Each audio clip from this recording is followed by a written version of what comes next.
Updated February 22, 2019, 22 hours 13 minutes and 22 seconds. Venezuela's embattled President Nicolas Maduro has ordered the closure of his country's vast border with Brazil and threatened to close the border with Colombia, setting up what could prove to be a dramatic showdown with the opposition leader and foreign celebrities.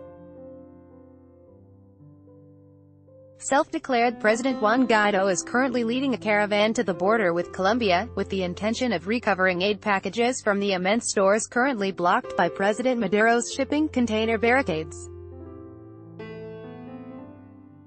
And to further complicate the scenario, billionaire businessman Richard Branson is in the process of setting up an aid concert, Venezuela Aid Live, on the very bridge that spans the Colombia-Venezuela border at Cucuta. Tienditas International Bridge is a massive multi-lane construction that was completed in 2016, but because of tensions between Venezuela and Colombia, has never been used. Mr. Branson said he aims to raise $100 million, $140 million, to provide food and medicine for Venezuelans, but he will have some competition. Mr. Maduro, not content to limit himself to a hardline response to his opponents, plans to hold a concert as well.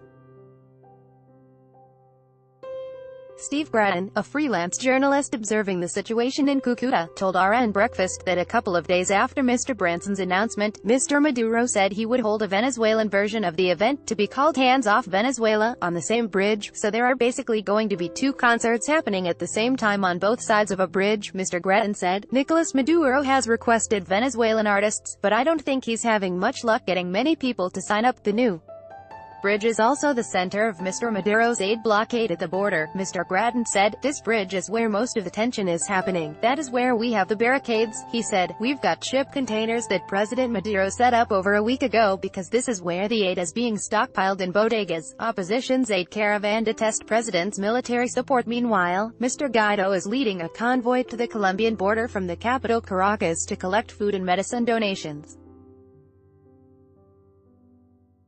On February 21, Mr. Guaido issued a presidential decree to authorize the entry of humanitarian aid into Venezuela and the opening of all the country's frontiers.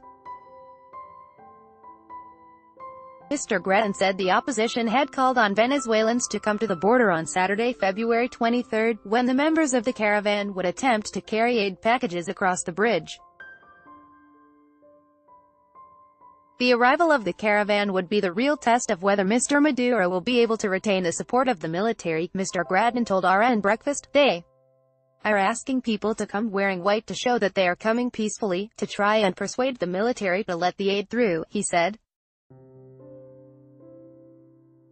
Venezuela's deputy UN military attaché, Colonel Pedro Chirinos, officially recognized Mr. Guaido as the interim president in a video on social media on Wednesday.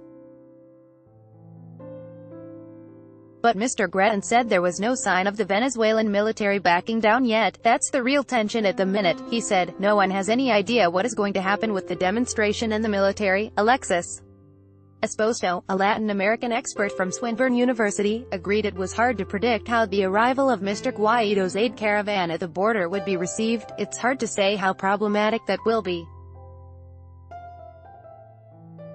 There's always a chance of violence, he told The World Today. My view is that what's playing here as a new kind of world order, in terms of the complex geopolitics that's happening, Mr. Esposito said, adding Russia had a strong influence on the Venezuelan government. President denies country in crisis. 11 European nations have now joined the United States in recognizing Mr. Guaido as Venezuela's interim president, and the IMF has predicted Venezuela's inflation will reach 10 million% this year. But the embattled president continues to deny there is a crisis in the country. He is keeping up a seamless campaign of positive reinforcement via press conferences and social media, tweeting images of warehouses with containers of medical supplies, reassurances that Venezuelan oil is still bringing in money on international markets, and announcements of reopened clinics and medical centers across the country. Already in Venezuela, 7.5 tons of medicines and medical supplies bought with the money of the Republic for the benefit of the people, he proclaimed in one tweet, thanking the Russian Federation for its cooperation in opposing this imperial blockade. Swinburne academic academic Alexis Esposito said Mr. Maduro was using food as a weapon to maintain power, and people were suffering. One of the things that people may not know is that Venezuela, who's so reliant on oil exports, hardly produces any food, he told the World Today. So the situation in Venezuela is pretty harsh, in terms of food and other economic issues, underlying the increasingly baroque machinations of both sides of Venezuelan politics, and their supporters. The Venezuelan people are growing more desperate. We're waiting. We want humanitarian aid to come through, Venezuelan protester Jose Medi said. Topics: World politics, relief and aid organizations. Venezuela, Colombia. First posted February 22, 2019, 18 hours 46 minutes and 6 seconds.